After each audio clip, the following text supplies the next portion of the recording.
Show is brought to you by Manscaped. Go to manscaped.com/dangle to receive 20% off your next purchase. It's guaranteed. Unlike leaf victories. Adam, I got it. Oh. Shave your nuts. Start the show. Free shipping as well. Yeah. What? Yeah, I never said. You never. You know say the what? free It's funny because shipping they sent me the line and it doesn't say free shipping, but it is free shipping because if you 20% off read the free commercial. shipping. I know. Adam's shaving words off. The Steve Dangle Podcast. Powered by Sports Interaction. Canada's Sportsbook.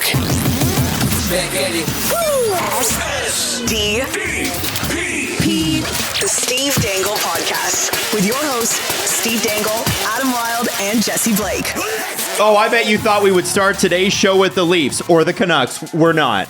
We're going to start it with something really positive, although the Canucks is extremely positive. We're going to start it with the fact that noted Allan Walsh client David Jiricek makes his NHL debut tonight for the Columbus Blue Jackets. Wait, Hey! Well It would be noted Allan Walsh client David Jiricek. Oh, okay. Here, just one second. Oh, no. No. Oh, yeah. Oh, mercy. Oh, no, don't look. Oh, it's a noted shirt. Yeah. I thought that would come off a little cleaner. Well, also you can tell you have not washed that game over sweater because you got fuzzies all over you. You got to wash it when you get it. Yeah, you always got to wash stuff once. Whoops. Well, now we know. This did not go as smoothly as you thought it would go. Still good. I just want to show that to Alan. I want to redo it. Anyway, hey, the Vancouver Canucks have finally. Hold on, no, take it off. Vancouver Canucks have finally won a game. Steve's still doing we're still doing the picture here. No, you had it. There you go. There. Perfect. There you go. There's my boobs. Vancouver Canucks win a game. Can we play the Bruce Boudreau post game? Because it's this is something that's not going to get our channel tagged for. We can't look. You at never this. know. You just never know. You never know. But I don't think this will. I don't know. Bruce Boudreau after the game. A chance to give this belt away here, and I could give it to. I started off give it to 20 guys because you worked your ass off. But the reason I want to give it right now to Bo for one reason. He won 20 face-offs, and every important face-off he was there. The penalty killing was amazing, and he's our captain. He led the way today. Let's go, Bo. He hasn't lost his edge. No, he hasn't. He's the exact same guy from the HBO Took a lot thing. longer than we wanted, but game puck, Bruce. We don't need to keep going. I wasn't. No, I want to hear Bo. 600 wins. Oh, you didn't even know. 400, 600. There it is. So that's pretty cool. Could they have sworn in that? I feel like they might have. That sounded like Morse code. But you know what? They deserve it. They deserve it. That was a long time coming. I'm sure that felt great. What's crazy is when you look at this game, the Vancouver Canucks had 19 shots the entire game. That's how as bad Seattle is because they had 36 and they still managed to lose. Get a goalie, bro. They're Holy. Yeah, like holy. You're bad. You're really bad. Mikheyev played and scored in this game, which was amazing. The Vancouver Canucks really needed that. Matty Beniers has 4 goals already. Yes. Nobody's talking about it, but he's got 4 goals because Connor McDavid already has 2 hat tricks, so it's a footnote. Listen. Who cares? My fantasy team. Mm-hmm. Thatcher Demko. Big dub. Big dub. Big dub. Does that mean you're going to win this one this week? Well, I'm not winning right now, and also JT Miller is day to day. Well, what if you win tonight? Oh no, Thatcher won't be in tonight. But JT Miller being day to day allowed me to make a waiver claim, so now I have both Bruins goalies. So figure that one out. And if I got my numbers right, Bruce Boudreau is the second fastest coach to hit 600 wins as a coach. I bet it didn't feel fast. No, I bet it didn't. The last few weeks. Yeah. It's a heck of an accomplishment for a guy that supposedly is on the hot seat, although I still don't know how. So October 27th is when they got their first win of the season. Season started 2 weeks ago. They just got their first win. They are not last in their division. Who's last in the division? The Ducks. Wow, because they got the 2 overtime dubs, right? Yep. Or losses. Yep. Wow. Yep. Man, do away with loser points. Yeah. Anyway, Leafs play the Ducks on Sunday. Have fun with that, everybody. Okay. Well, and we do have to talk about the Leafs. You know, I do wonder for the Canucks, and we'll talk about it coming up with Dave Bastel from Sports Interaction. But going into the Penguins thing tonight, Do you feel like we got to keep this going because ultimately it's still fragile, or do you feel like it's a new lease on life? If we don't win, whatever, it's a back-to-back, we'll move on. Yeah, I mean, you can't, in their position, and I know this is going to sound hypocritical when it comes to the Leafs, but in the Canucks position, you can't live and die by every loss. You needed to get the one. No, you need to die by every loss. At least that's how the Canucks have handled it this year. Like, at the end of the day, you beat Seattle because you should, frankly. You should. And this is Pittsburgh on the second half of a back-to-back. Yes. At no point in time since the schedule has come out has any Canucks fan looked at this game and been like, this is one they have to win. You know what I mean? Mm-hmm. There's a reason we highlighted this back-to-back on the last show. I was like, okay, you got Seattle first half. You got to win that one because you know you're not beating Pittsburgh. Yep. If they beat Pittsburgh, I mean, you're still off to a god-awful start, but that's a hell of a way to get out of it.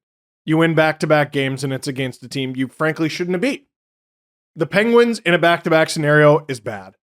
It's bad. If you win this one, it's gravy. If you don't win this one, you try to win the next one. It's that simple. There it is.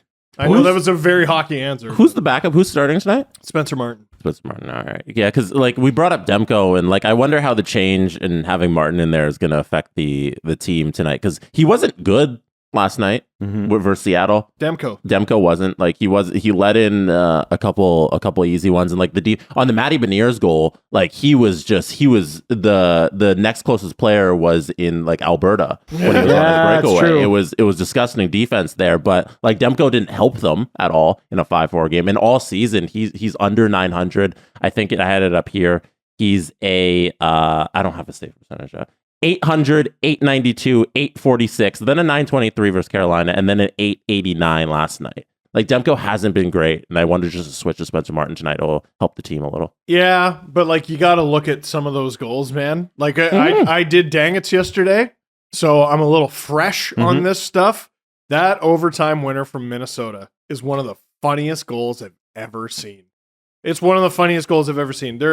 I think plenty of AHL penalty kills who would have had a better opportunity of stopping those guys. There's been no defense from the Canucks all season. No, and it continued. JT Miller was like the least responsible person on that play, and he still looked shambolic. Like it was anyway, whatever. We're not talking about their losses. We're talking about their wins. They won. Try to build off it. I think getting a point against Pittsburgh is a victory.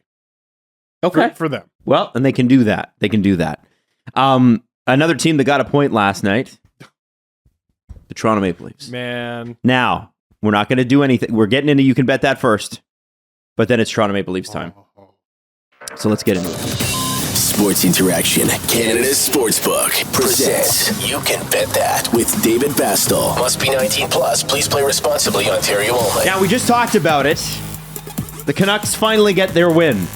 They get their win. Thatcher Demko starts. They get their win. Demko dub. If they hadn't have, this would have been even more interesting because they're playing the Pittsburgh Penguins in the second half of a back-to-back, which has got to be hell. Dave, what do the lines look like? What are you thinking with this game? Yeah, and that's exactly it, right? It's a back-to-back homes, which is a little bit easier than back-to-back aways, right? But you're getting a much better opponent here. The Pittsburgh Penguins off to a pretty good start. They're favorites on the road at 1.55, somewhere in that range. Vancouver heavy dogs at 255. I don't know if the Canucks go back-to-back, especially with a backup goalie as well expected tonight for the Canucks. So what do you guys think? Are they going 2 in a row? Could they do it? I mean, I watched them take a month off because of COVID and then win back-to-back against the Leafs, but they're playing the Penguins. Yeah. So I'm going to take the Penguins. Yeah, I'm going Penguins on that. Yeah. The second one, which has got to be the worst matchup of the whole weekend. No one likes this game. No. The Coyotes and the Winnipeg Jets. This is the most watched game of the season. The Coyotes and Jets? Debut of Mullet Arena. I'm tuning in to Coyotes Jets tonight. All right, does that actually affect you? Come on. Does that affect the lines though, Dave? And by the way, we give Dave shit because he's from Winnipeg. By the way, in case anybody doesn't know the inside joke, what is the does that play into this at all? I don't think so. I think the only thing we've heard about this Mullet Arena is how terrible the accommodations are for the visiting dressing room, which today's the Winnipeg Jets. The reason I picked this is, of course, it's Winnipeg related, but it's always Jets versus Jets in my eyes because the Coyotes were the Jets of the past. So it's almost the type of game for me as a Jets fan that I want to see a beatdown on this team. Yes. You know what I mean? So it's personal, but most of these things are when it comes down to the Jets. Back-to-back as well. Backup goalie starts for the Jets as well. And, well, you guys know all about how good David Riddick is. Dude, he's been awful. Yeah. Oh, man. He is, yeah. They call him Big Save Dave because he makes one. Oh, That's it. Save. One. Singular. Yes. Singular. How dare you? Now, before we go, I just want to say that we just were awed by David's jersey selection today. That is a Campbell Conference jersey. It's number 10. Who's on the back? Is it Howard Chuck?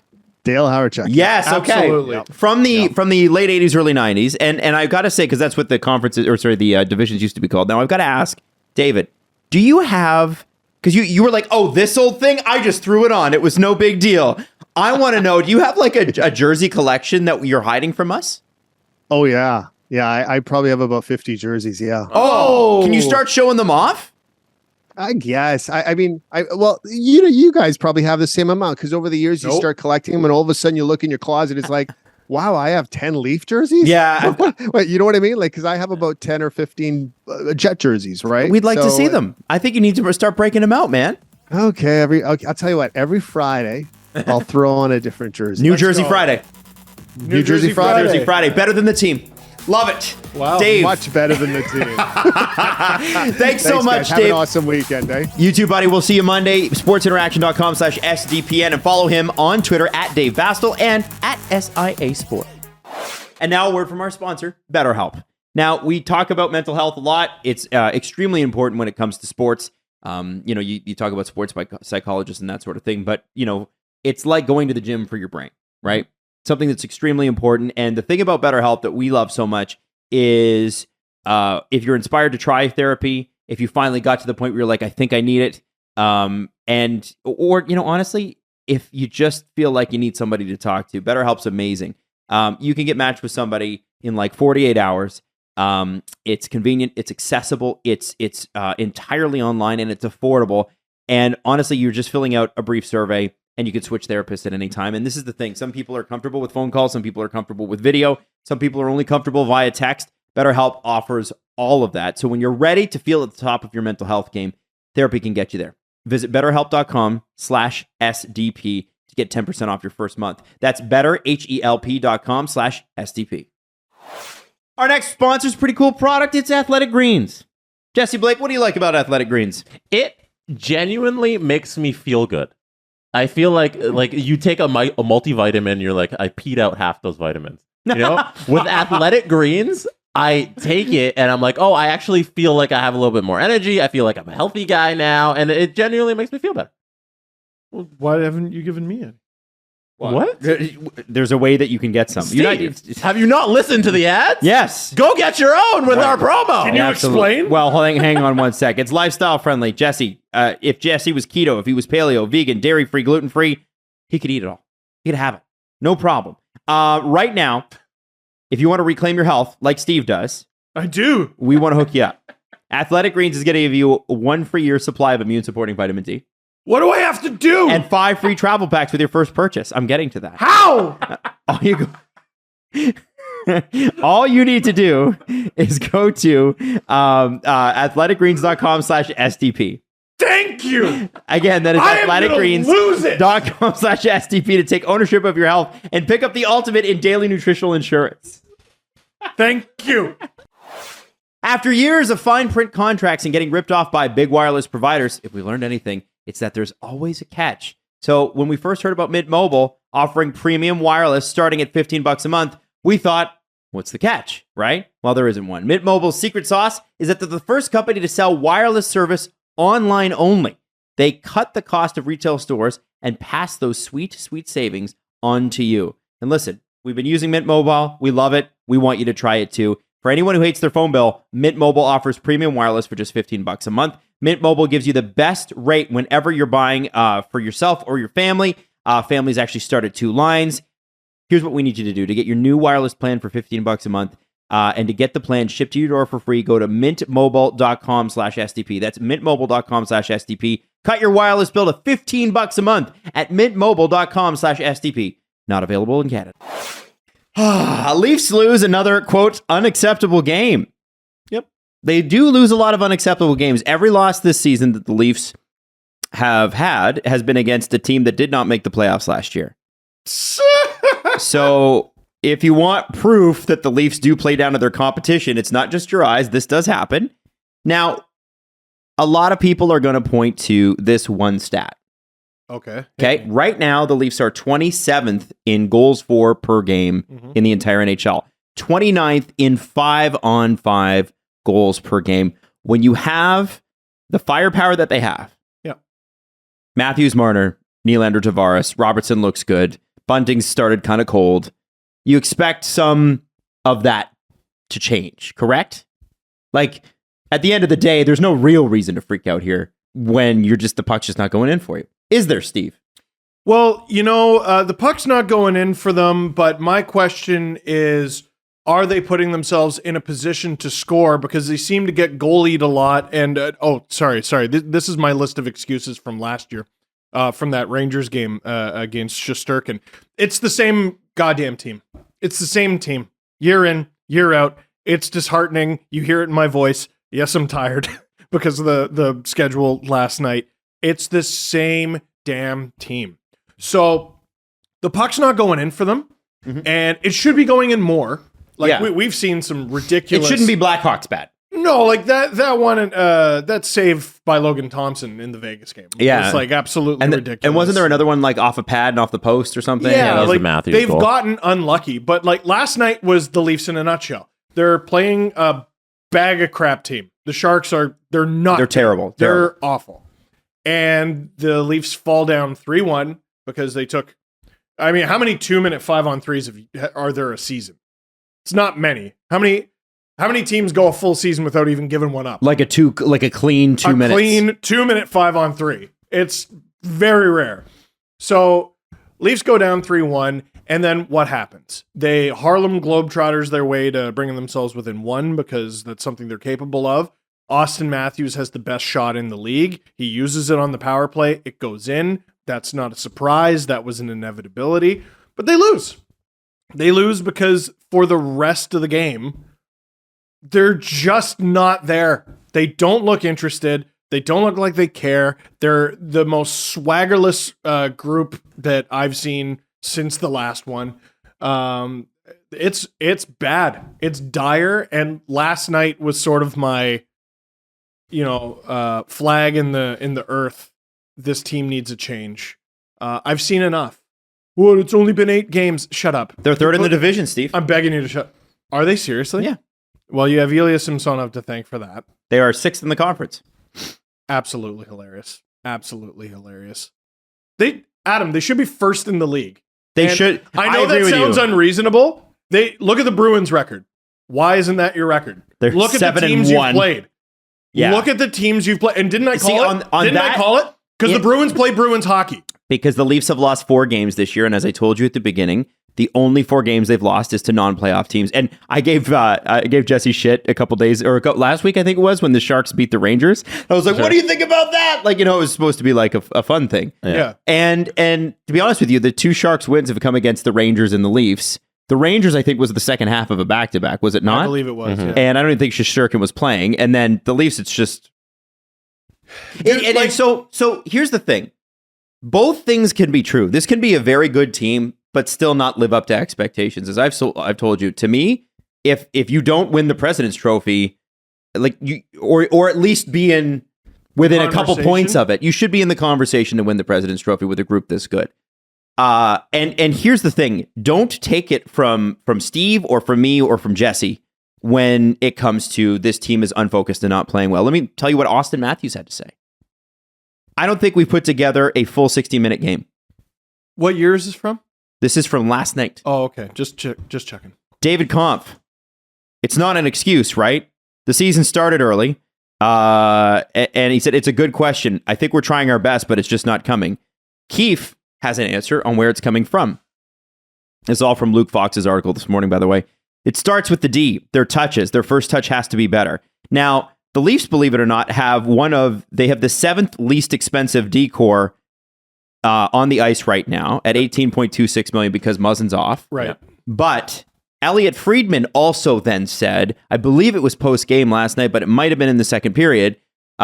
He said, this team is unfocused. Yep. I'm paraphrasing here. And he does it in his Elliot way. He's not going to come at you like Stephen A. Smith. He's very like, well, if you look at the, and a team or has Stephen P. Dangle. Well, it has to be very, it has to be overtly obvious for several weeks before Elliot puts a line in the sand. Yeah. Last night he put a line in the sand and said, listen, the team doesn't look focused and they don't look like they're giving an effort. So with all that said, they're still in relatively good position. So this is easy to turn around, but these are problems that we've seen year after year. Yep. So what do you guys think? What do you do?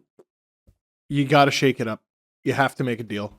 What I said in the video yesterday is Dubas's strategy as the GM of the Leafs has been to not blink.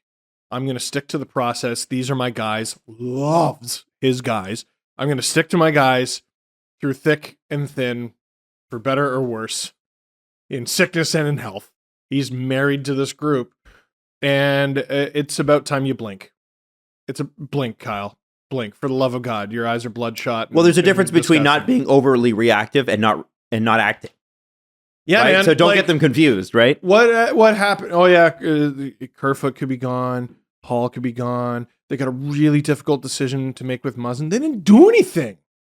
They brought back Malgin. They got Zach Aston Reese. Obey Kubel. Like, I'm trying to think of who's the UFA they spent the most money on. So Kelly Yarncroke. Samsonov, isn't it? I don't remember what Yarncroke's making. I'm pretty sure it's more than Samsonov. Yarncroke's 2.2. I think they spent over $1 million on 3 guys because there was the trade for Murray. So there's your big Hail Mary trade with Matt Murray. And then you go out and get Kelly Yarncroke, Ilya Samsonov, which so far has been a great bet that fell into your lap because the Caps lost their minds temporarily, I guess. And Obey Kubel, who's played half the games? Less? Kyle, you gotta, I don't know if it's him or if Shanahan's in his way, but both those guys have been in the organization since 2014 and they've gotten nothing done. And we're talking about firing the coach? Well, they've gotten things done. They have gotten things done. Matthews and Martin. No. You know they have. They have. Yeah. But to say, but they got them to the playoffs, right? But they haven't got beyond that first round, right? And so Jesse, this is where I want to ask you because Steve is fully on that. You got to make a move to shake it up. Sure. Do you agree? I don't think you make a move when you're at your lowest. I don't think that makes sense. Oh, Jesse, they're not there. So there's still time here, and like the effort thing, I think it's important to highlight individuals if we're talking about effort and like what parts of the team aren't trying. Because last night I saw Mark Giordano get down on two knees and save a puck with his glove hand. Yep. Don't tell me there aren't players on the team who aren't giving effort. What was the stat from the broadcast? And I don't know if it remained true after the game, but he's the only Leaf who hasn't been on for a 5-on-5 goal against. That's unbelievable. He's 39. He's the oldest skater in the NHL. You all ought to be fucking ashamed of yourself. And we saw it last season with Spezza, who every time he was out there, he tried his damn hardest. And he fought someone once in the playoffs. It's crazy how it's always the old geezer who's been through this and knows that these chances don't come along They forever. need a babysitter. They need a babysitter. But the They're babysitter, pathetic. the teacher that they have, the SL in the classroom, isn't teaching them well enough. Because you see the core out there, and it, like you said, it hasn't really changed. What if they're unteachable? Exactly. Oh. So like we've come to the point that this group just probably doesn't have that.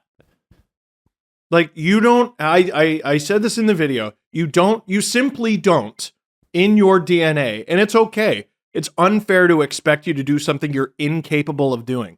They don't have the capability to be the Boston Bruins. They don't have what that team has. They don't have an identity. They don't have a swagger. They don't have the ability to drive an opponent nuts and scream "fuck you" in their face. Like, they're the second toughest team in every single game they play. Every single game they play. Any time the Leafs don't dress Wayne Simmons, it's lunch money night. Lunch money night. Gimme your fucking lunch money. From opening face-off to the moment that horn goes off, probably for a loss, you give me your lunch money. No one's here to protect you, and I know you're not going to do it yourself. Pony up. The NHL's a schoolyard. Stick up for yourself. Throw dirty tactics. Pick up a clump of sand and throw it in their face. Do anything, something. Shalgren getting poked at. No one gives a shit. Austin Matthews is the reigning Hart Trophy winner, is wasting his time with Evgeny Svechnikov. How doesn't any random in the bottom six confetti gloves the very next time they're on the ice with him and just throw punches and see what happens? Is fighting going to be in hockey forever? No, probably not. Should it be? I don't know. But it's here now. Fucking do something. Yarncroke gets hit. Nothing happens. No one gives a shit. And then they're going to rattle off like 5 wins in 6 games and everyone's going to be like, see? Dude, they're uber talented. Stop falling for the same trick every time. Good Lord. I'm excited for LA. If Simmons isn't in the lineup, lunch money night. LA's got those guys. The Leafs traded one of those guys. I mean, he's not really one of those guys, but just a guy that plays with tenacity in Grundstrom and Trevor Moore. Marchment. Although not to so LA. I know long ago. Marchment's not fair. But he's doesn't done well. apply. Okay, Timo Meier didn't have a goal heading into last game. Alexander Barabanov, former Leaf, both of them on the score sheet. Are you shocked? No. Did you bet on it? I did. I didn't do the Why not? Barabanov. I wasn't around. Jesse, it's free money. Jesse, it's free.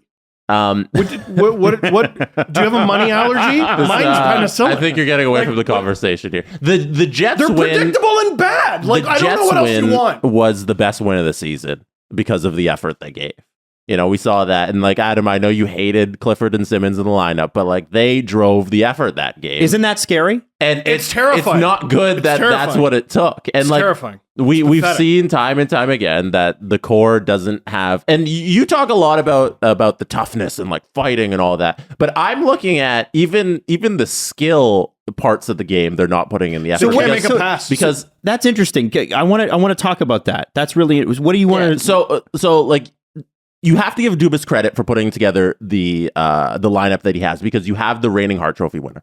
Like, you have talented hockey players on the roster. But when you see things like the opening face-off where nobody gets back in Justin Hall, and Austin Matthews is right there. He's working on his edges. What the fuck was that? Austin Matthews is right there. They scored that goal with a player right behind him. Justin Hall got twisted and turned around and couldn't figure out what to do. And your reigning Hart Trophy winner's right there. And then Logan Couture, every time he plays the Leafs, cookie night.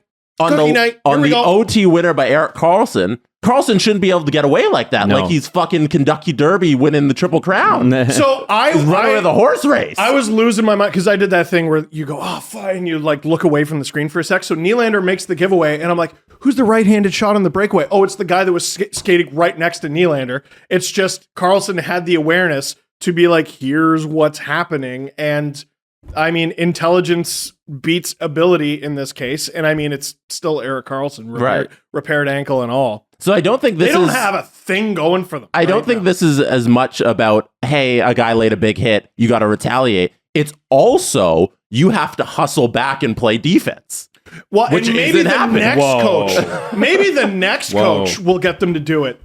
Oh my God, give me your lunch money. Fucking all of you. Like, it's so pathetic. And then even on the offensive side, you're playing too much Harlem Globetrotters. Like you're there's a lot of extra swinging the puck around the zone a lot. There's a lot of areas they're struggling. Because there's some context that we're missing. Because you guys, both of you, think so fast sometimes that the full thought doesn't even come out. Yeah, and so I want to make sure, because I'm sitting here watching this conversation and I'm entertained. Because you didn't watch the game, right? I didn't watch the game. I watched the 6, 7, or what is it, 20-minute highlights or whatever the hell that is. You got up when I went to bed. Yeah, exactly. So it's Western Road swings while I'm waking up at 4:30 in the morning are impossible. So this is what I 4:30? want to. What did you just say when Jesse was talking there? Oh, Lord knows. You were talking about the coach. Yeah. Right? You're talking about the coach. You said and you're maybe talking the about- next one. Maybe the next one, because people are starting to say, well, Sheldon Keefe, who knows? Now, what do you mean when you say the next coach and take my lunch money? You gotta expand on that a little bit, because I think it's an important point when people go, well, maybe Keefe isn't the right guy to coach. We've tried nothing and we're all out of ideas. What are we doing? No. What are we doing? No, because, dude, who was the last head coach of the Toronto Maple Leafs to coach in the league ever again?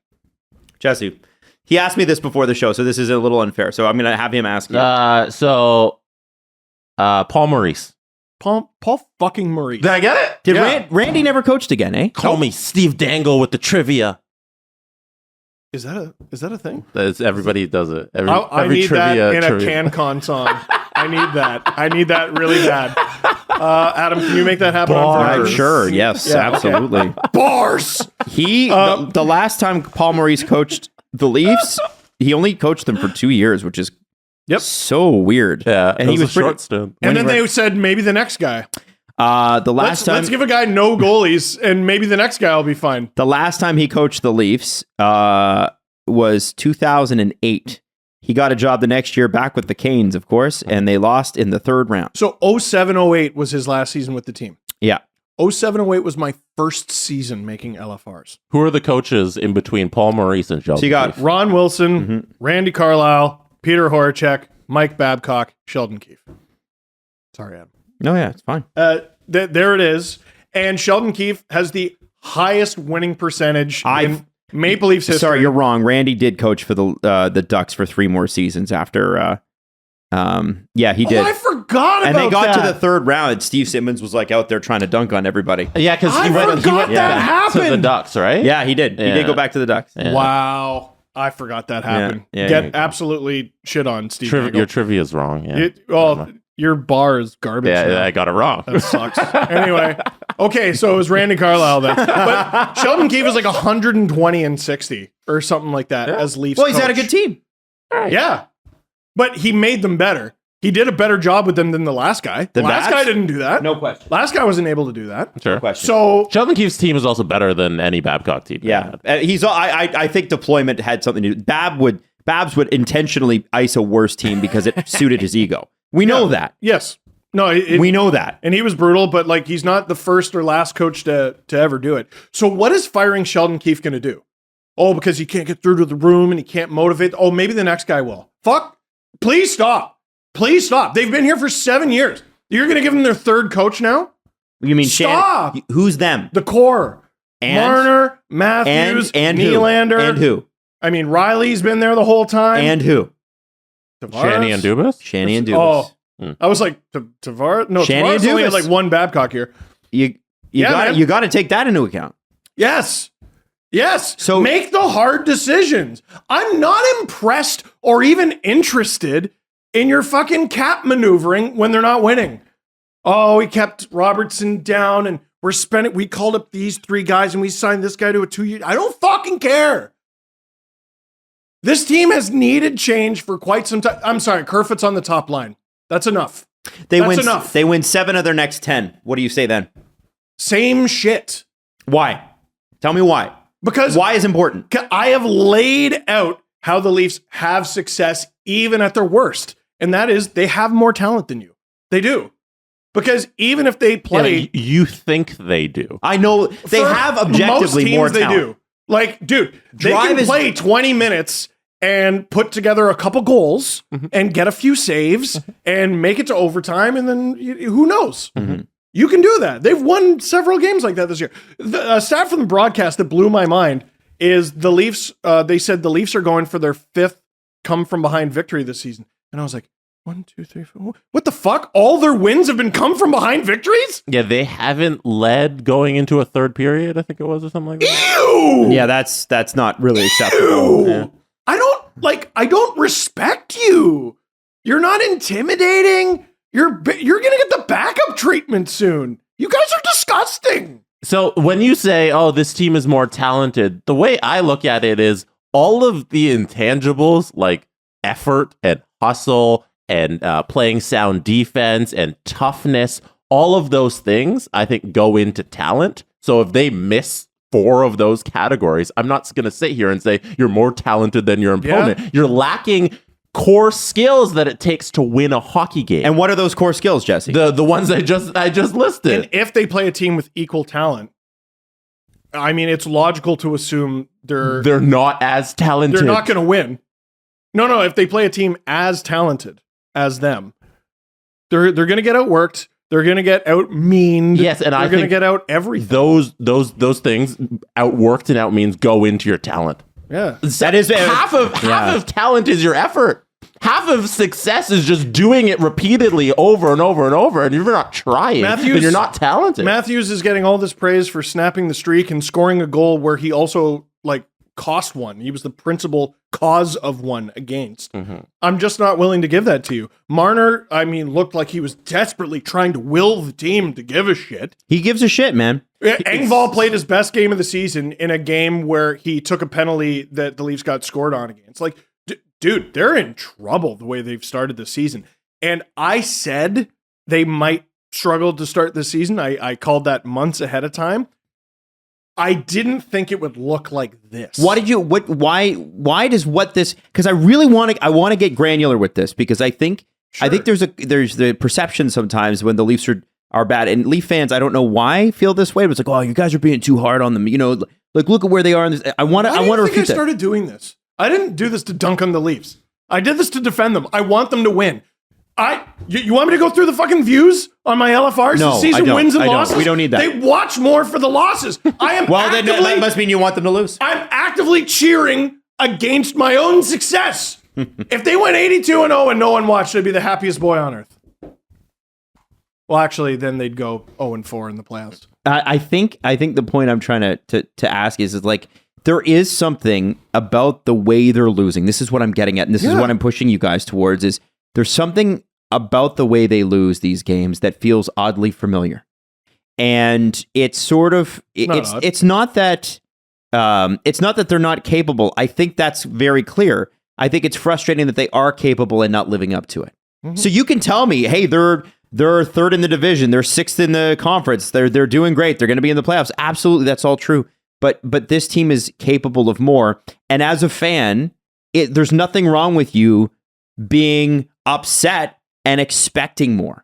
And being like, listen, if you're a fan, let's think about this in real terms. Because a lot of times when a team loses, you'll hear the guys in the dressing room, well, I understand why they booed us. They pay good money to be there. How about this? How about a 10:30 start? Of course, the game doesn't start on time because the NHL is allergic to starting on time this year. I don't know what the problem is. It's fucking crazy. That game How are we starting games? How are we starting local games at 7:45? When I was a kid, my bedtime was 8:30. Thank God they used to start games at 7, because at least I got to watch the first 2 periods. I honestly, man, I hate that. Number one, though, honestly, if you're a fan and you stayed up till 10:30 to watch the first minute of that game, right? You stayed up till 10:30 just to see minute number 1. Let's say you stayed up, and you were saying earlier there was people in the UK tweeting about, well, the game starts at 3:30 a.m. I guess I'm getting up early. Poor Victoria. Yeah, I know, so it's crazy. And so you're getting up that early. It's not just the fans that pay money. It's the fans who pay time. And no group of fans in the NHL is bigger than Leaf fans. That is the reality. Those are the facts. There are more Leaf fans than anybody else. That's why we're the most annoying. And everybody is paying with their time. By the way, your free time, your leisure time is worth something. Yep. And that's why it's frustrating when these guys who get to do what you give up your leisure time and pay to do on a Friday night, they get to play in the candy store. You only get to kind of play it against, Joe Blow from down the street, and you pay to play and they pay you. I think it's okay to be frustrated. And what I don't like is the group of Leaf fans who are like, you shouldn't be frustrated about anything. Everything's fine. And everything could be fine. They could go right to the playoffs. But if they continue to do the things that Jesse and Steve have outlined here, this is why I've gone through it. If they continue to do this stuff, it really won't matter. And Justin Bourne talked about it in one of his articles. He's got 10 thoughts on why the Leafs are playing with her. And he said, when you get down to 16 teams, you're willing to do more to get a goal. Mm-hmm. You just are. You're willing to drive the net hard. 16 teams playoffs. Oh. So when you get down to 16 teams, you're willing to do more and go into the dirty areas, essentially. He said, when you are in the regular season and it's early on, you're more than willing to be like, I'll just shoot it this time. I don't want the bruise or the pain that this is going to cause me to go to the net. And I hope this will go in. And he shows beautifully on a graph, they're shooting a lot from the outside and not driving the net the way they used to. Obvious thing in the world. And they are, and you know, Matthews has a shot. That's great. But if you don't drive the net, Matthews' shot is less lethal because they know everybody's shooting and they know how to cover everyone. You got to mix it up. I think if the Leafs watched consistently any of the other top teams in the league, like if they actually studied their video, I think they'd be ashamed of themselves. Well, I don't know. I don't think they do. I don't think they do. I mean, they might. I'm sure they have a video staff that collects these clips and here's what we should be striving towards. Like I remember this feature years ago about how Mark Scheifele's a huge nerd and everything, and he loves watching hockey in his off time. He doesn't just watch the Jets and Jets footage and stuff like that. There's no way the Leafs watch the best teams in the league. And I've said this for many years. Nothing drives me nuts more than when players at the end of their season are like, oh, I don't watch the playoffs. Like, oh, no, it's my off season. It makes me too upset. What's wrong with studying greatness? The Leafs are not great. They're good. They're good. And every year they lose to great. Study greatness. Figure out what greatness does. Get greatness habits, or you'll never be it. I thought Mitch Marner had a good game last night. He did. I thought Mitch Marner was running around doing good things. Yeah. I mean, it's not enough. Yeah. It's not enough. And here we go again. The second line has their first bad game of the season. And Willie wasn't good. Buddy. That's why people are on him. Hey, I'm going to shoot the puck and it's going to go 4 feet above the net and over the right crossbar. That's when you know he's not so much. That's when here's the thing. He doesn't, I remember I said that years ago and Jeff Fayette said actually, and then he did like a whole treatise on how that actually doesn't happen. But on the games, and he was right, he proved it. But on the games where Willie's not dialed, truly, when the games where Willie's not dialed, you can tell because the puck's sailing over the net. And there are games, and the coaches will tell you this. Everybody will tell you this. There are games where William Nylander, when he's dialed, he's one of the best players on the ice. When he's not, he's good. Wendell Clark at the Easter Seals tournament last year, we had him in the dressing room, and he was talking about those shots that go wide and Beyblade around the boards and just fly around the boards and leave the zone. And he's like, if anyone on any of the teams I coach does that, you're getting bag skated. And no one on this team does it more than Willie. No. There's it's noticeable something too. beautiful about his shot. And listen, when it connects, I'm not going to criticize William Nylander's shot. I saw the goal against Anton Forsberg. Holy shit. Yep. But when it misses, zoom, it goes, and that wasn't even the worst one. Yeah. It was, he does a great job hustling for the puck. He gets body position on Erik Karlsson and then just yeets the thing. And that's an example of, I think maybe just puck luck not going your way. You know, that the overtime winner, it's 3-on-3. I'm not going to put too much into it. It was the 60 minutes before it that were beneath the standard of this hockey team. I also think, and Jesse, you mentioned earlier, I meant to expand on that, and I apologize, is you mentioned the Hall-Matthews mix-up where Matthews the opening goal? Yeah, where, and everybody blamed Hall, and Matthews was to blame, but I don't, here's the thing, sometimes it's like it's like, it's either 100% one person or 100% the other person. If there was a better defenseman playing right for the Leafs, I feel like it can be both. Matthews is still fucking off. He's not engaged, and he's not. That goal is on him, and it's also on Justin Hall. There's absolutely no reason Couture should have beaten him. Right, either of them. And so to say, listen, I Justin Hall's taken his shit from us, from other fan base. Like, we also love Justin Hall when he was good, but the reality is, they keep sticking him in there in a position he just can't.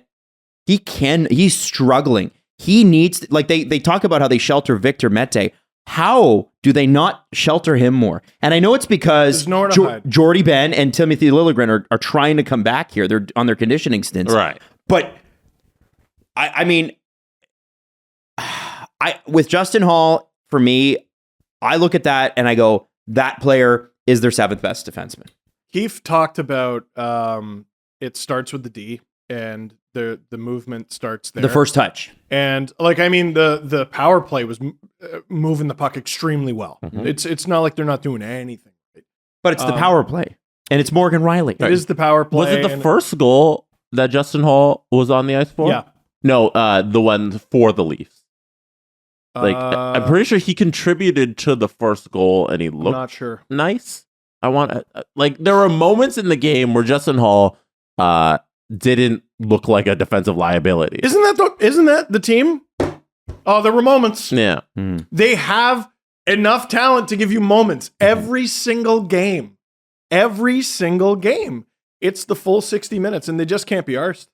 They can't be arsed. They listen, I'm not accusing them of not caring. I'm sure hockey is their passion, hockey is their life, hockey is their livelihood, but they care the second most almost every game. Almost every game. You don't care more than the Bruins. You don't care more than the Lightning. You don't care more than the Avalanche. You don't care more than the Oilers, who are a flawed mess, who are never out of a game. Mm-hmm. Never out of a game. In part because of their talent, and in part because they bust their ass. They'll be like, damn, we made a bunch of stupid plays and we're down 3-0. Guess we should get on our horse and win 6-3. And then they do. I mean, I don't know if you can win a cup like that. A lot of maybe they got pretty close. You have Connor McDavid, so you can score at any moment. And Leon Draisaitl, and Zach Hyman, and Evander Kane, except when he's getting pushed into the goalie. That was really strange. Zach Hyman, underrated.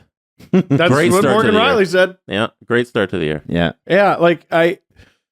This team is capable of better, and I am tired of saying it.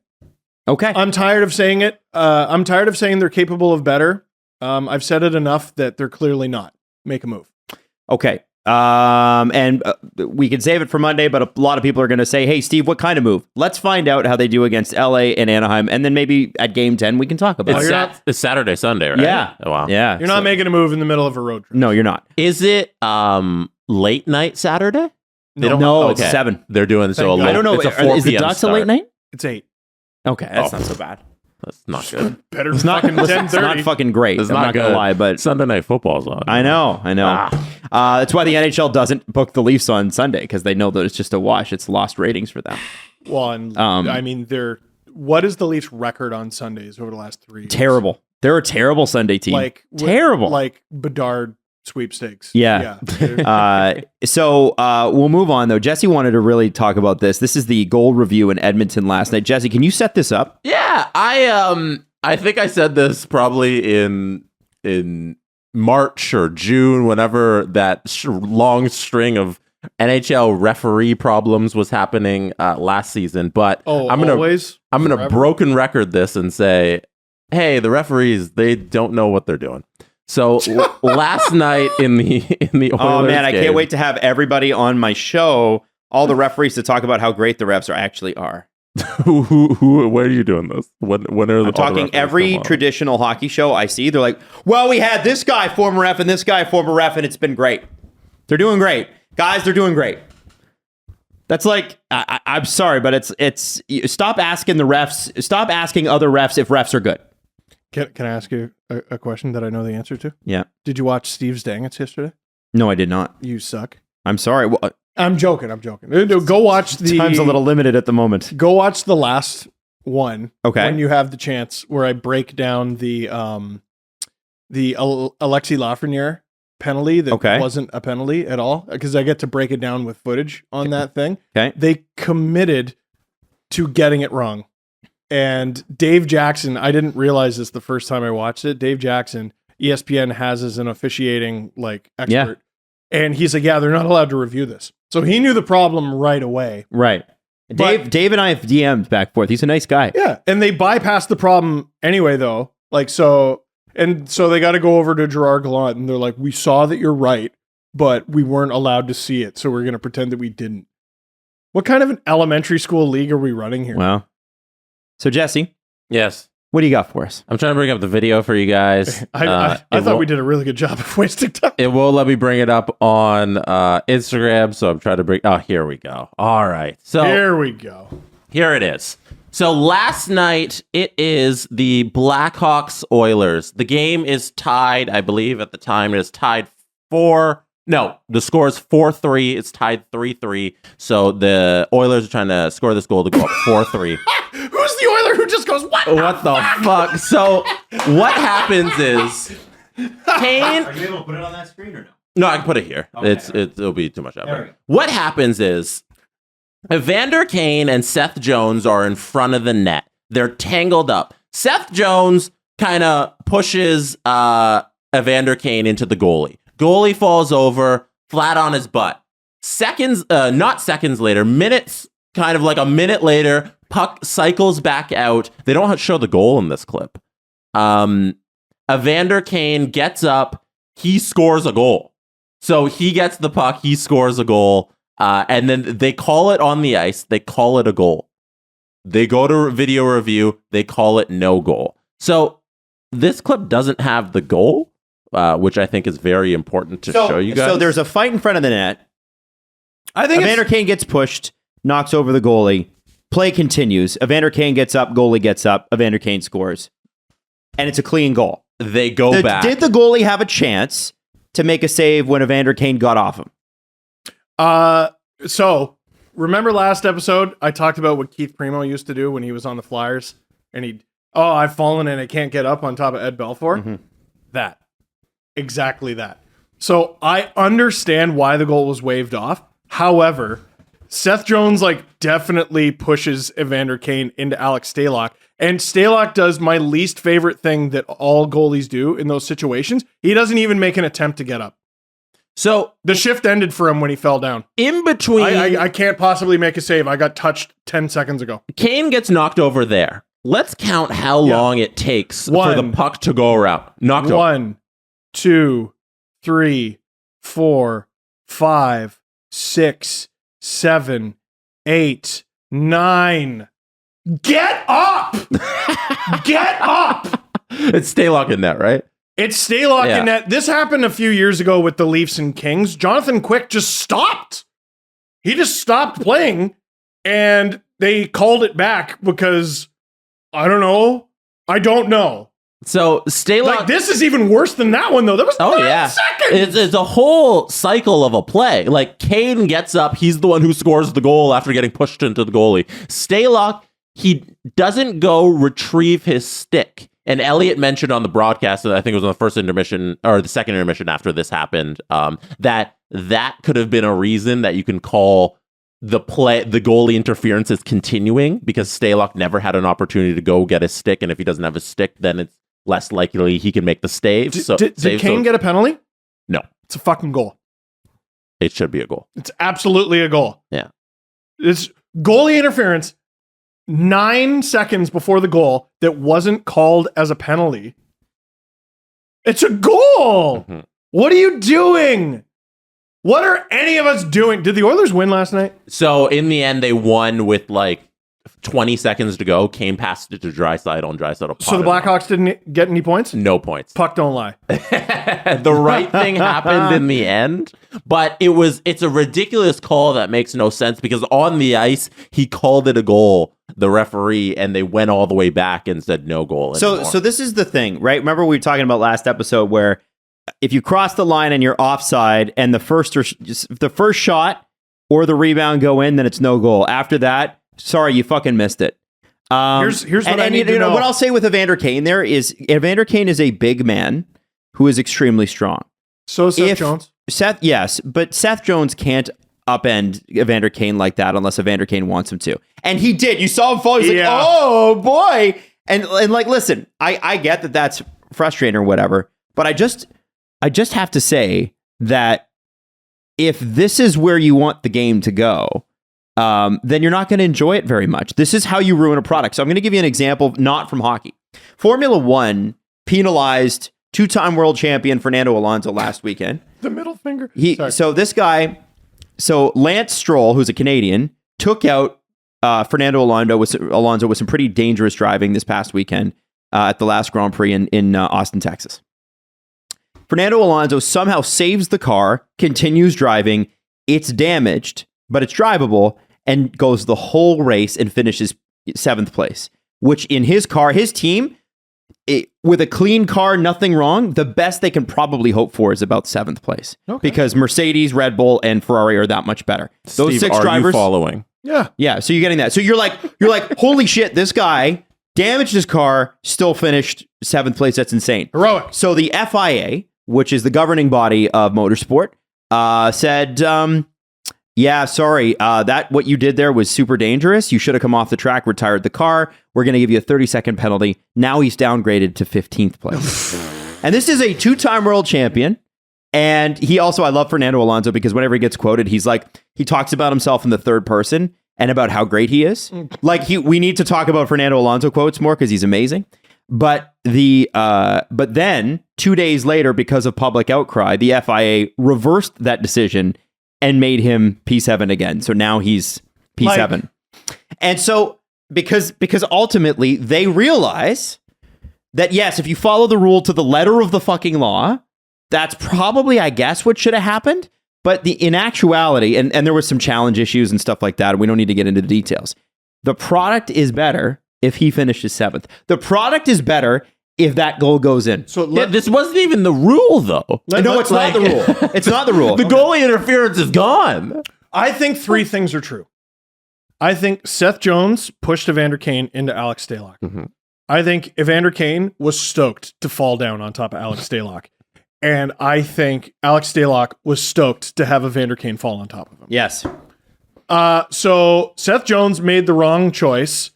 Evander Kane was fibbing a little bit, and Alex Stalock was fibbing a little bit. So to me, it's a goal. To me, Kane and Stalock cancel each other out, and Seth Jones pushing a player into his own goalie. Don't do that. Shouldn't do that. Don't know who told you to do that. It's a goal. Mm-hmm. That's 1, 2, 9 seconds. That's all right. Oh my god. Well, no, it's just like get up. If that's going to be the thing, just blow the play dead. Yes. Right. And the thing that happened that was most shocking is that on the ice, they called it a goal. And then the reactions after are so telling, and that's why they included them in this video, when all the players are sitting there being like, what the fuck? How did that happen? No, because you called it on the ice a goal. Yeah. How do you take it back? The one thing I'll say in Stalock's defense is Kane also could have got up like 2 seconds earlier. They all could have just kept playing. They were both just flopping around like fish. That's 2 seconds early. Come on. And this is what the rules allow for. Now, look at them. Oh, why do both of them have their arms extended above their head? I'm not doing anything wrong. It was not I. Can I put that still picture up? That's please put that still picture up. That is the absolute clownery from the both of them. It's kind of absolute clownery from the both of them. It's kind of sexy. Look at them. Looking kind of hot. I just want to say, what made this the international rule for I didn't do anything wrong? What kind of soccer nonsense is this? It is. That's garbage from both of them.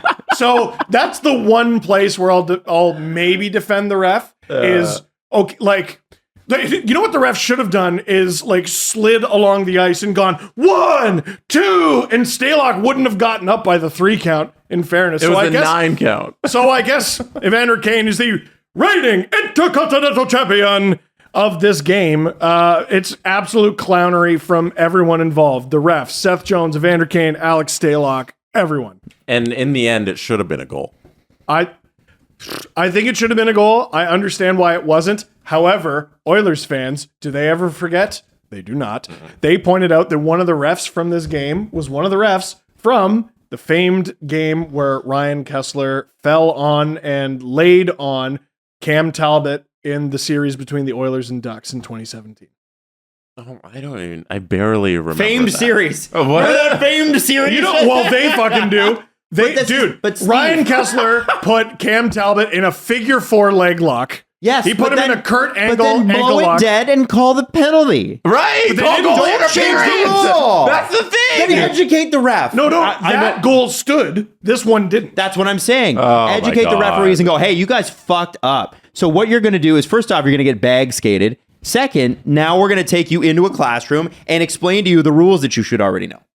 Like, that's ridiculous. And here's the sad It was part. fucking good. Let me just say again. He called it a goal. Here's the sad part, guys. The sad part here is, what are we talking about? Hockey. No, what are we talking about? Refs. Sports. We're talking about refs. Oh. We're not talking about the fact that Connor McDavid has 2 hat tricks this year. Are we talking about that? We didn't mention that, except for like one brief minute. That's bullshit. Yeah. Why are we talking about this? And yet we have 'Cause to, it should have been a because goal. it's a bigger story, because it's embarrassing. Please stop. The broadcasters need to stop. The NHL needs to stop. The refs need to stop. You can't tell me this is good enough. If this is good enough, raise your expectations, because the sport is slowing down. It's boring. It's shitty. We can't even celebrate a goal anymore because everything's reviewed. Yeah, that's very annoying. The whole point about a goal is it's like, snap, everybody's up and excited. No, 6 minutes. 6 minutes. We need 6 minutes to watch the same thing 40 different times, because we got to get the call right, except sometimes we don't. And we really don't know the rules that much, and we're going to review shit that we can't actually review, even though we know we're wrong. This is unbelievable. And don't tell me that this is a new thing. This has been going on for years. And the more reviews we add, the worse that it gets. I understand wanting to get the call right, but there are limitations to a human being's ability to call it. So if the ref fucks up, then the ref fucks up. But don't let review be the reason they fuck up. Because if you go to review, we expect you to get it right. Yeah, and they go to review and they still get it wrong. Is that definitive? That is definitively a goal. Definitively a goal. No. Like, is it conclusively not a goal? No. So, because they decided it was so conclusively a goal that they overturned their on-ice call. Yeah. So what we've learned so far this season through reviews is the on-ice call is useless. That's what I mean. It's completely So you may as well, this is the thing. You have to either give room for human error or take the human beings off the ice. Or put a limit on the review. What I was trying to find there. The on limit's my not phone, going to help, guys. I gotta. It will. It will still kill goals. It still will kill goals that should be goals. But if you haven't made a decision, I don't know how long this review was, so it doesn't really apply to this one. But if the review is longer than 180 seconds, 3 minutes, bang, dead, done. That's call on the ice stance. I appreciate what you're saying, because you want to crawl back to something, but honest, at the end of the day, Steve, 180 seconds is still too long. Well, hire more people, have people ready to go, or don't have it at all. Because Adam, we're talking about the NHL, so I always, in my mind, start with what's best, and then I settle for what's adequate. And Jesse, that is quite the photo of a referee with his head in his bum all the way up his ass, like his ears are in his bum. And I'm not saying it's easy for the refs, but I also think like. His lumbar, my goodness. Where did you find that? It was just a reply to the Kessler that's tweet. Pretty amazing. That's a good piece of art right there. Somebody took time to make that, which is amazing. A ref with his own head up his butt, and knowing that they wouldn't make any money off it, they just thought, you know what? I'm so upset with this that I'm inspired to make meme art. I'm gonna make art that I will own refs on Twitter for. I would buy that shirt. I'd buy that shirt and wear it in front of all my friends. Would you? Who are refs. We should have Dave Jackson on. I would love to get his opinion on this. I'd honestly, love to send him that shirt. And I'd be like, I do want to ask Dave. Like, Dave, do you really think this is an adequate job? Here's what I would love to ask him. You're in charge of enforcing the rules. Okay. What rules are stupid? That the NHL should ask the refs that. Yeah. What rules are dumb? What rules are dumb? What rules are unreasonably difficult to enforce? What rules do no players enjoy? What plays do? What's the thing? Rules do no fans. You said enjoy? Allan told you, Adam. I think it's from Agent Provocateur, where they should rewrite the rule book, but it'd cost too much money. I believe that was actually a Sarah Sivian tweet. Okay. And I think she did some sort of expose on it, and she was talking about, they said it would take 4 plus years to rewrite the book because it's so thick. Okay. And they don't want to do that because it'll take 4 years. And what did CJ say on that? It's like the best time to plant a tree was 20 years ago. The next best time is right now. I don't think CJ came up with that. I know, but he said it. So I'm like lifting it from his show. I'm allowed to. No, Michael Scott, Wayne Gretzky. Yeah, I think Michael Scott at him. I couldn't find this Sarah Sivian tweet. All I found was this from her in February 2021. Maybe the real NHL rulebook was the friends we made along the way. I think that's... it's about time they fix some of these rules. It needs to be more clear for everybody. Certainly. Also, stop debating all these rules in 5-minute reviews on the ice. It takes away from the game. Yeah.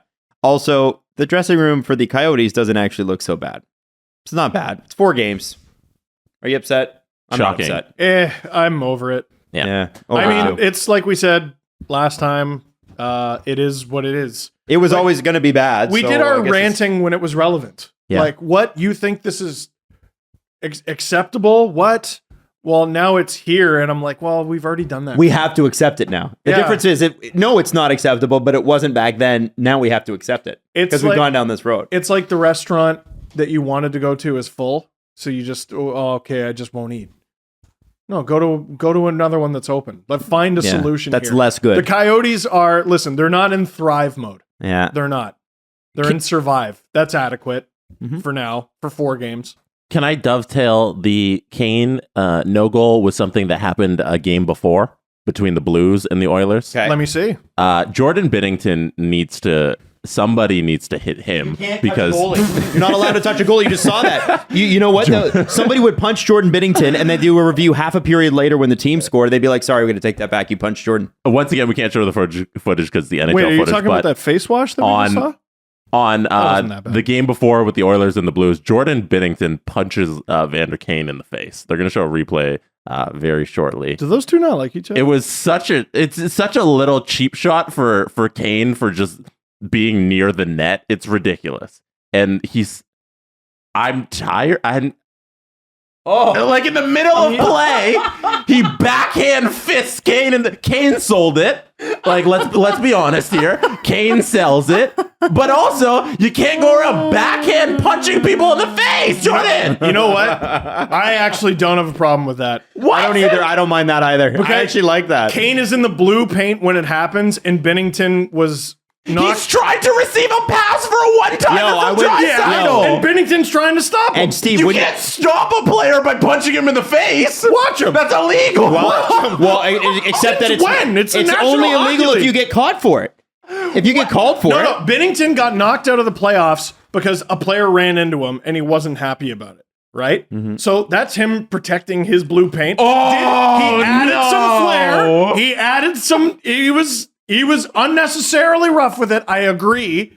But among the Jordan Binnington infractions, that one is low on the list. But it's on the list. It might be on the adding list. it to the list. He backhand fists a guy who's just charging the net to receive a pass. So you're just allowed to come into my blue paint? So when you're coming at me in the offensive zone, I'm allowed to punch you in the face. Yeah, stay the fuck out of my net. No. I'm just a defender. I can just punch. I can just cold cock you in the middle of play. No, but goalies are special.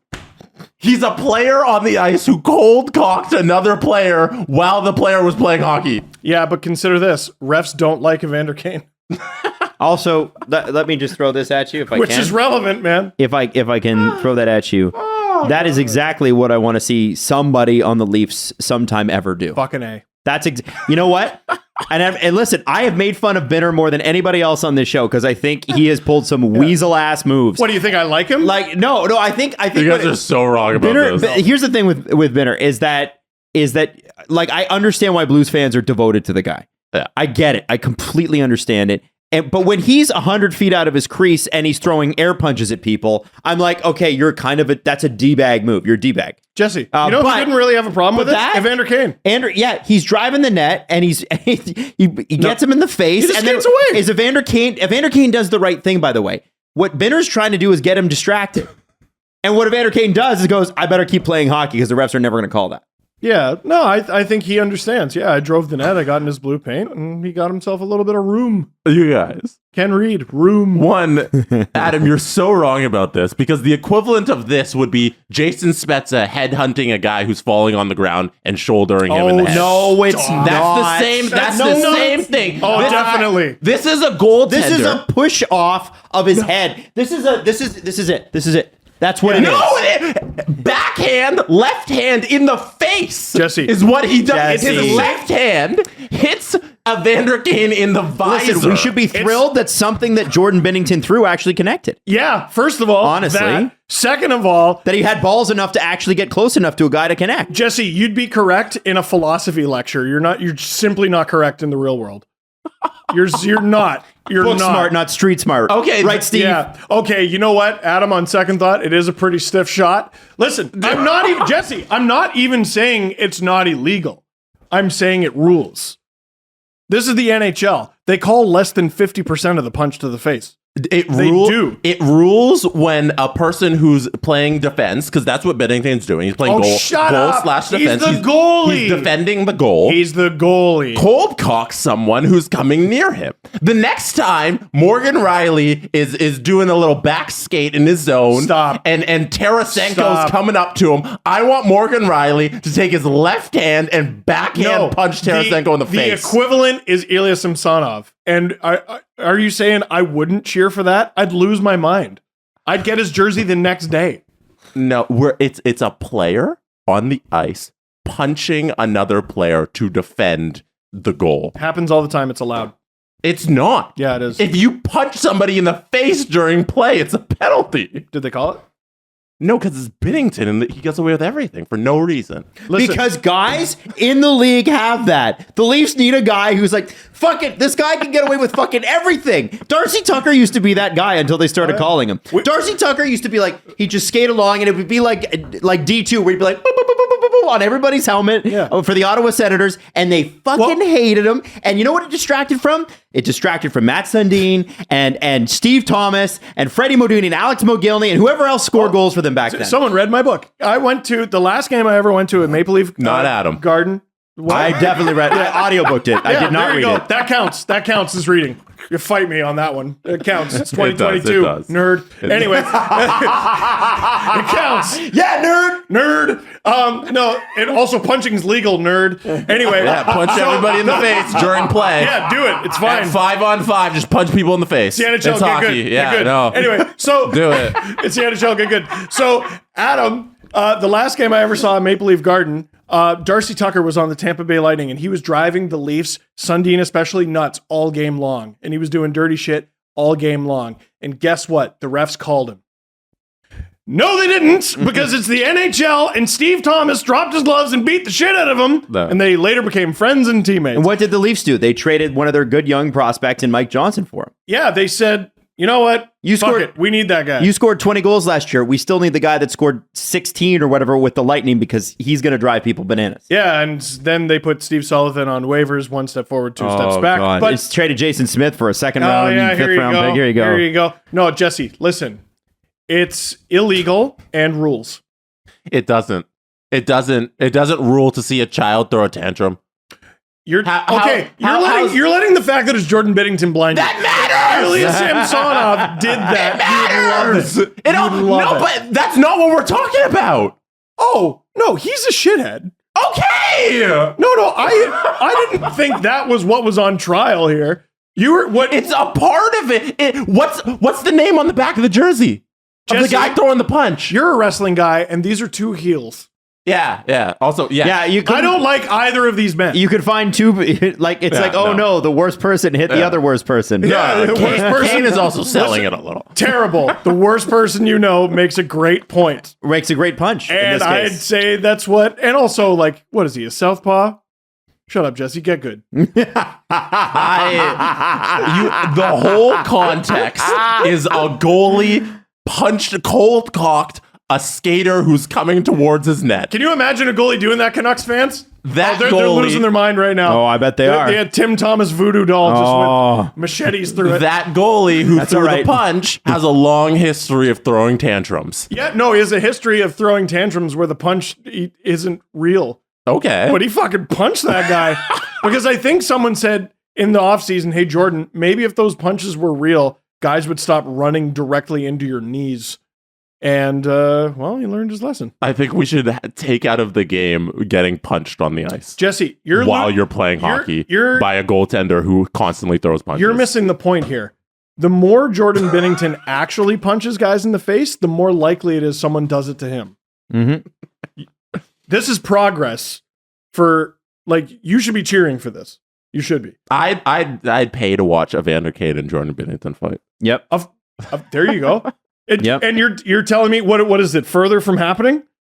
It's closer to happening. Jesse, embrace it. Let the hate flow through you. You know it to be so. Come on, man. Don't tell me he didn't connect either. Who the fuck said that? You at the beginning. No, I didn't. No, I said he finally got close enough to someone to connect because he's known for his air punches. Yeah. You were saying he barely grazed him, and then after you saw it, you were like, "Oh yeah, he got him." Yeah, I corrected myself. Okay, Why you doing it? As long as I know you came around to my team. I came around. Yeah, I came around. Listen, can't have this. Listen, Get it out of hockey. listen. No, Get this out of the game. I agree. But while it's here, I hope Samsonov punches someone on the Kings on Saturday. Actually, don't, because if a goalie gets injured, the Leafs can't call anyone up. So that's still been the case for over a week. That's fun. Listen. You're blinded by the fact that it's Jordan Binnington. It does matter that it's Jordan Binnington, but I think for most fan bases around the NHL, if their goalie did this, they would love it. Who doesn't want their goalie to punch Evander Kane in the face? Are we doing the press conference? Yes. Okay, let's go quick. Mike Myers sure is scary, but the last thing you need is to be hairy this Halloween. Luckily, our friends at Manscaped launched their 4th generation performance package to make sure you get your pumpkins the ultimate carving experience on this spooky day. I like that. Turn your bite-sized treat into a king-size candy and join over 6 million men worldwide who trust Manscaped by going to manscaped.com, 20% off and free shipping with the code DANGLE. Who at Manscaped is screwing with us because It's Dave. Adam will read anything? Dave Manscaped. Dave Manscaped, the founder of Manscaped. Listen, DM. That's enough. Another product I'd like to show you that's a part of the Performance Package 4.0 is your body buffer. Oh, yeah? This is really important Buffs because your body? if you want to, because you use liquid soap or whatever, and you put it on whatever. Buffs your buff body. This helps you buff your body. It's antibacterial, food grade silicone. So the only thing you're going to be washing is yourself, because sometimes with those fluffy things that soap gets caught in, loofahs, they get smelly, right? Yeah, beekeeper place. Basically, the bristles deliver an enhanced. They deliver an enhanced lather because Jesse is a man of culture, so am I. To help reduce ingrown hairs. It's better for your bits. It's ergonomic. It shines your pumpkin. Yeah, exactly. Thank you, Jesse. Now, if you want, I will not 20% off. Not say where do we go? And free shipping. Go to the code DANGLE. 20% off free shipping. Manscaped.com. Check it out. Ball. Want to bet? You can do it at Sports Interaction, Canada's sportsbook. Football continues. World Series happening very soon, and of course, hockey season. You can bet pregame, live and play, or in one of our many prop bets, which Jesse is looking at right now. One of the many prop bets. Made for Canadians by Canadians. Sports Interaction is easy to deposit, play, and cash out. Join now and see all that sports betting has to offer. Head to sportsinteraction.com/SDPN. That's sportsinteraction.com/SDPN. Ontario only. 19 plus. Please play responsibly.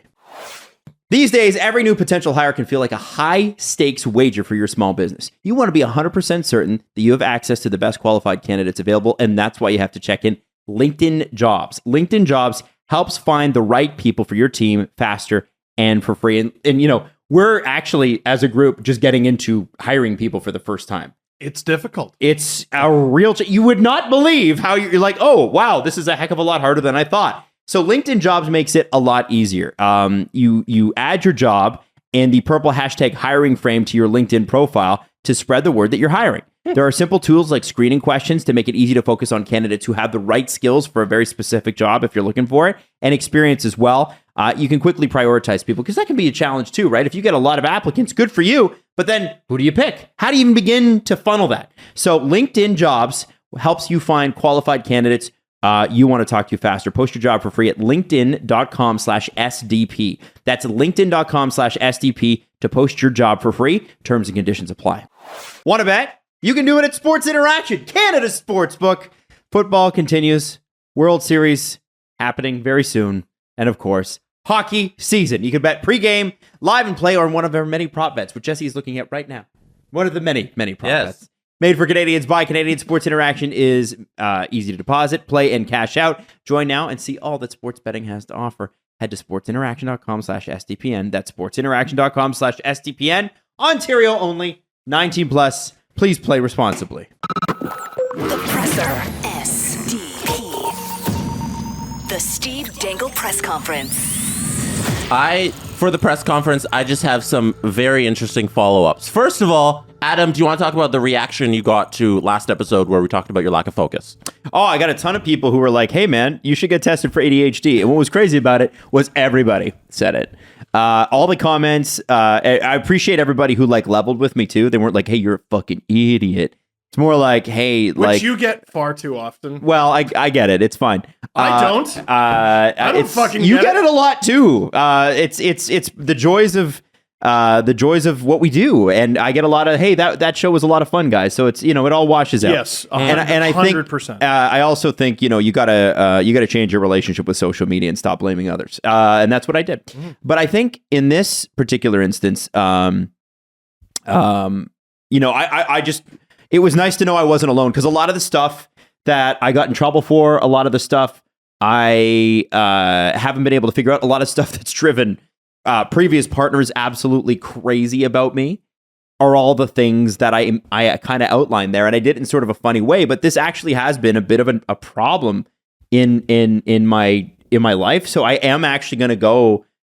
I don't have time right now. Because believe it or not, running the SDPN with you guys is a lot of work beyond just doing this show. But I think in the new year, I'm actually going to go and get tested. And not because, listen, if there was one response, I love this. You always get this on the internet, right? You can make a sandwich and be like, people are like, oh, you didn't even cut it down the center properly. So everybody criticizes everything.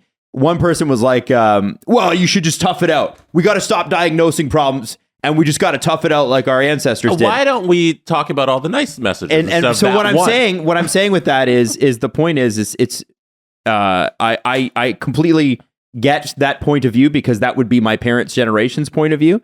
I think with this is that I just want to get better with being like a smarter, better person if I can. And I think that I just want to be like, hey, how do I hack this? How do I get around this? Right? Not, everybody's got their thing. So anyway, I really wanted to say I appreciated the support and all of your experiences. And there's some people that DM me some very personal stuff. And it was very kind, because it makes you feel like you're not a complete moron, which is how I feel most of the time, by the way. So yeah.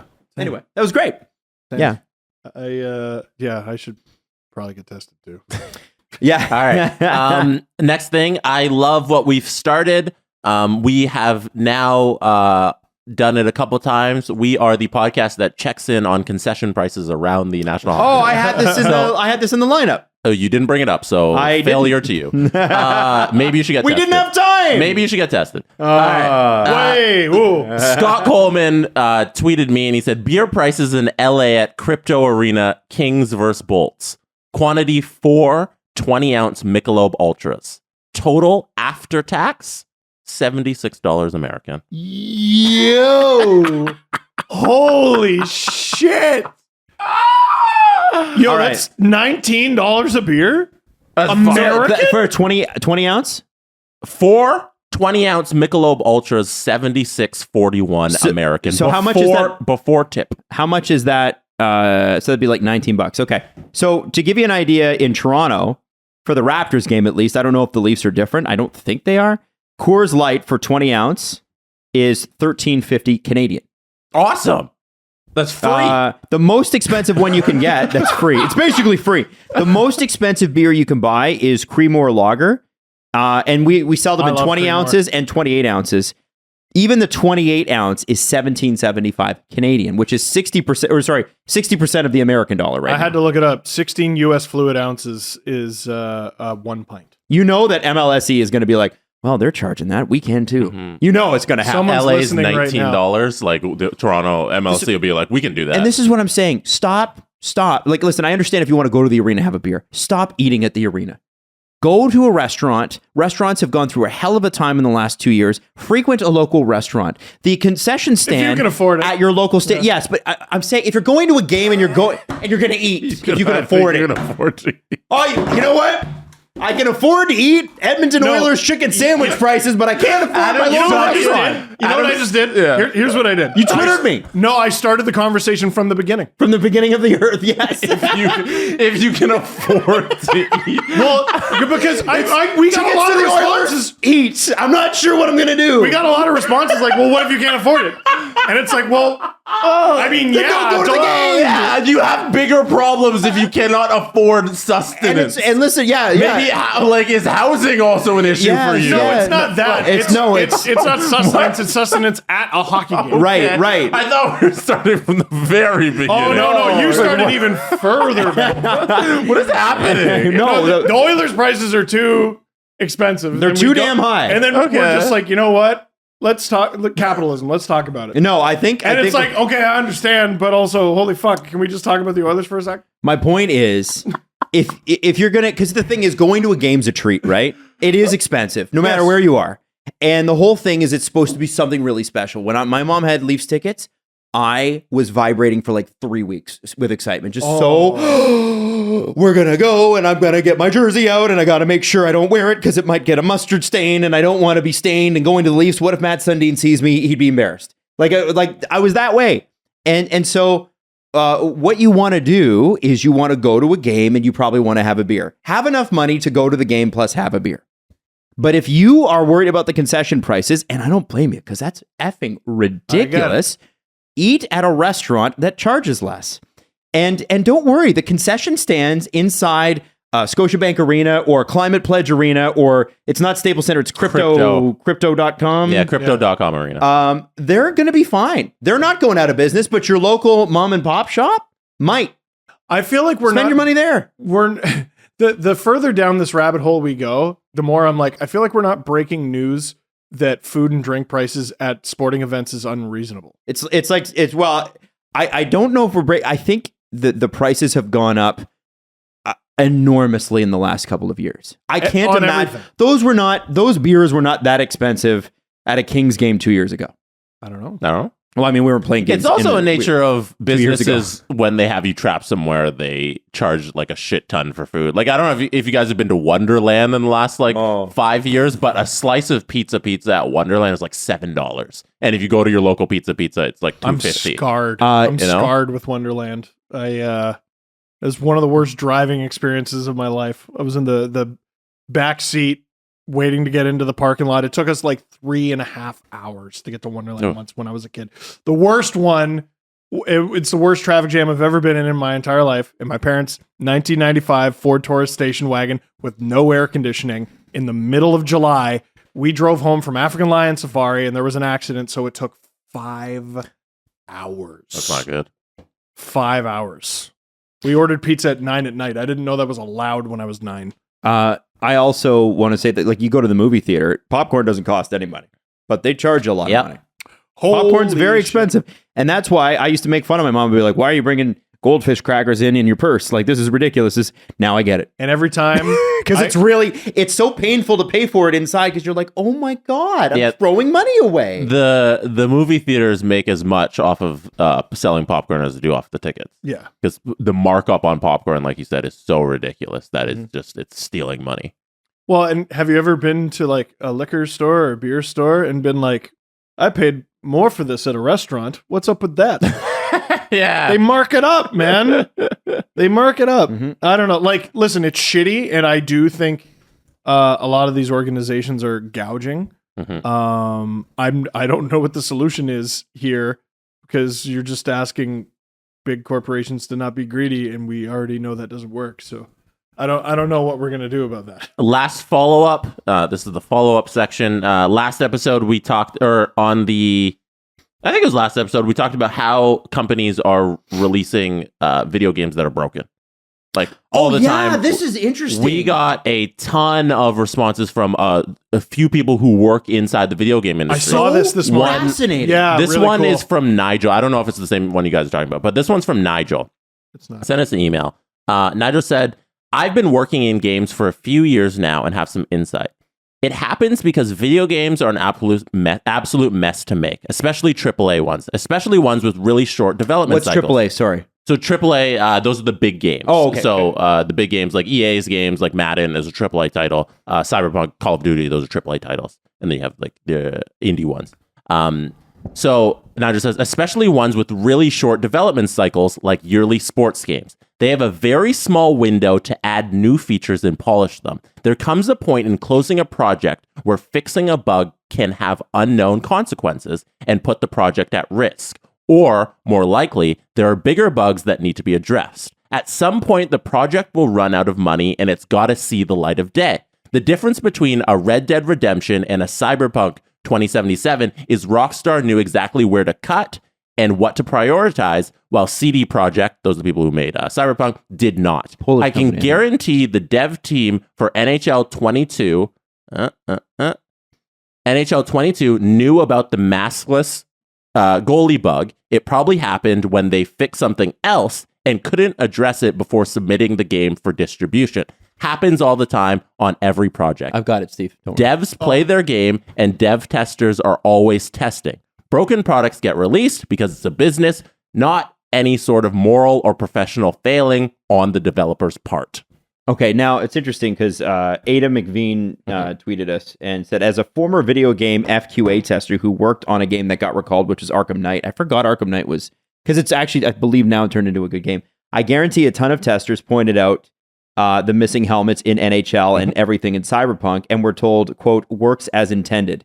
It's a developer problem. Another example is working on NBA 2K16. I reported that several of their international jerseys and even team names were incorrect. They essentially said, we're not fixing that. Yeah. And Wow. so here's, we've talked about this before, and I think it would especially benefit the NHL games. Is there anything wrong with keeping the same ecosystem for 2 years, obviously putting patches in and updating rosters and keeping those cards, like, you know, those cards that you hut get? cards, yeah. Yeah, the hut cards, and making more and more and better hut cards for 2 years, and then coming out in 2 years, 24-month cycle, with a game that's just markedly better. No, it doesn't work. NBA Live tried it after they got shut down, and it never worked. They need to be every year, new season, new hockey, new game. They need to sell them at Christmas. They need to sell them in the fall in October with the new season.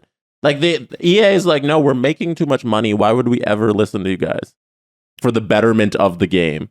I would love like a crude sample size, like in the comments, like, are you buying this game? Are you reluctantly buying this game? I looked for a code really hard before caving and being like, I'm going to buy this game.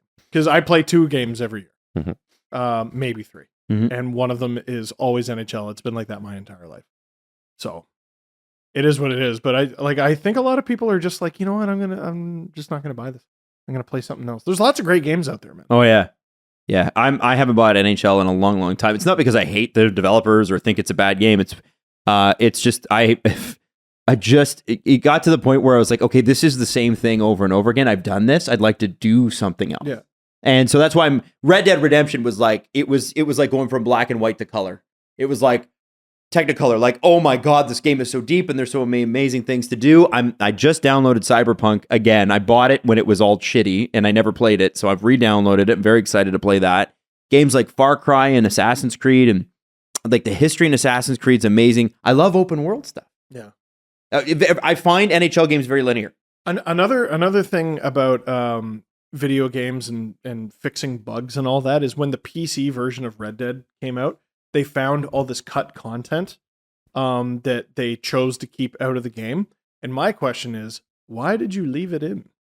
Like, why is it still in the game files for people to discover? It's not supposed to be in there. These are people who are going into the code of the game and digging it out. Because maybe for the same reasons that they don't want to fix it, they don't want to remove that stuff because it could create other issues. It could break it. It could create other issues, but also I think it's kind of clever because it just added to the lore of the game. Yeah. I love all that shit. Oh yeah, there's like a Loch Ness Monster style thing that they thought about putting in and they never did. And another love interest for Arthur, and the game originally had a different beginning, and like I think all that shit's really cool. I used to have, I forget the name of the chip, but there's a specific name for the chip you put in your PS2, and you can get, I used to pirate games off of Pirate Bay, and I used to download them to like a DVD disc. I'd get the ISO files. Thief. Yeah, so, and I used to get the ISO files, and then you could play the games illegally and everything. Anyways, I have never. So, SmackDown versus Raw.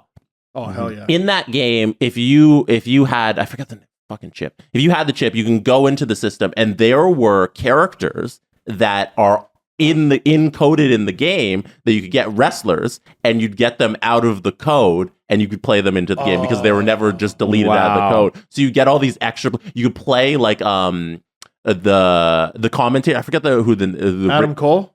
It might have been Adam Jerry Cole. Lawler, one of the guys, Jim and Ross. all the back ring guys, like those guys, all the commentators. You could add them to SmackDown vs. Raw. You could play with them and everything because they were NPCs in the game. And then once you have the chips and that sort of stuff, like as a kid, I fucking loved it.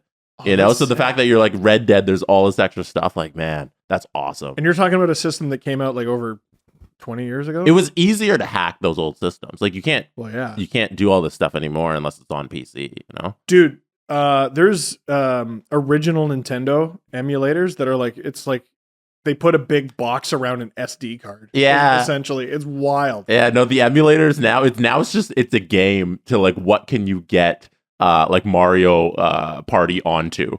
You know, like people put it on like calculators. You know, what? It's fucking insane.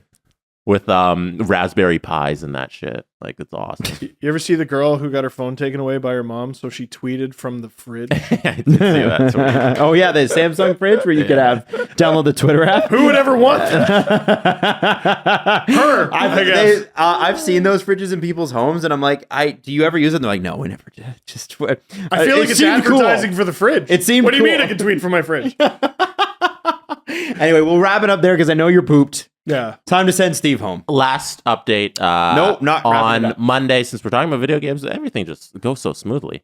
Somebody who's been on a video game cover is going to be on next Friday's episode of Noxie and Cax. So there's a new episode coming out today. Oh. There's a new episode that's coming out today. Go listen to that. It'll be out by the time you hear this podcast. So go listen to a new episode of Noxie and Cax. But like next Friday, somebody who's been on an NHL video game cover is going to be joining the show. I love it. A lot of fun. How'd they get Trevor Zegras? That's crazy. What? Yeah. Wow. I think it's next episode. Might be the one after. I don't know. We'll see. And we might have another guy who was on the cover of NHL on Monday. Oh, yeah. A very long time ago. Yes. Adam already mentioned it. Yeah. It's Eric Lindros. The Steve Dangle Podcast. Powered by Sports Interaction, Canada's sportsbook. Follow the guys on Twitter at Steve_Dangle, at Adam WYLDE, and at Jesse Blake. Connection complete.